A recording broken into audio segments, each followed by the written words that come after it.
Alright mga katoms, short clips para sa hapunan ng mga mga taong kubo. Buhay pa, nandyan si Mimo yata, mga kamag-anak ni Mimo tsaka si Oscar oh. Buhay pa. Mayroon pang paro-paro. Ayan. Pusit lang pa rin ang tawag sa Tagalog natin eh. Lambutan na sa Tagalog. Wah, yun kapoy na bira-bira dito. Right, sunset mga katoms, still here. Few days ago, balik na naman tayo sa dating routine. Ayan, lumubog na po ang araw. Ganyan po kalaki ang low tide. Low tide kasi ngayon. So, ayan.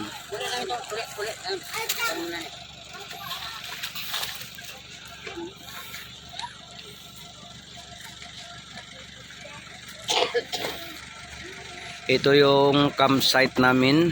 Dito tayo nagtatambay.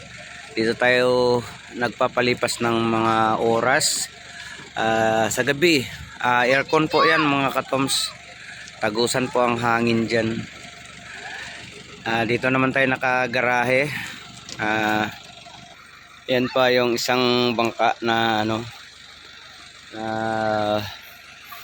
iaangat din. Galing din sa laot.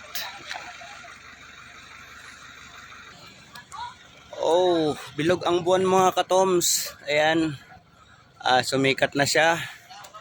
Ito ang ating lugar tambayan. Sunset na, lumubog na po ang araw. 6:20 na kasi.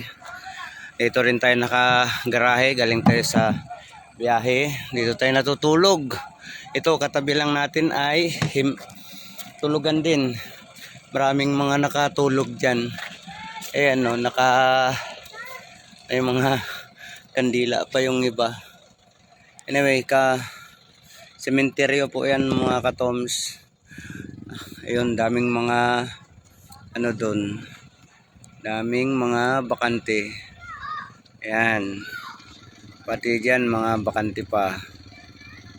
Oh, ayan.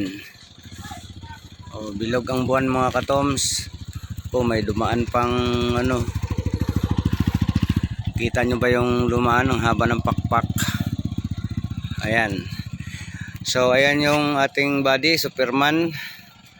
Andyan ako narutulog sa kubo na yon. At kapitbahay ko lang yung mga nahihimlay. Oh, pag nakakarinig ka ng mga sumisit-sit, sila na yon. Alright, thank you mga katoms.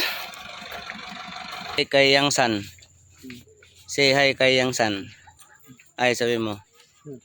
Yang San, hi. Ay.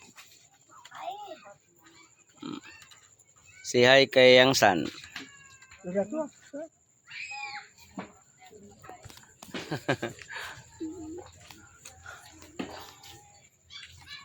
Muy hilig ka basta mandar, banta-batang ka dito ka, buda sumakay, doon naman tunog.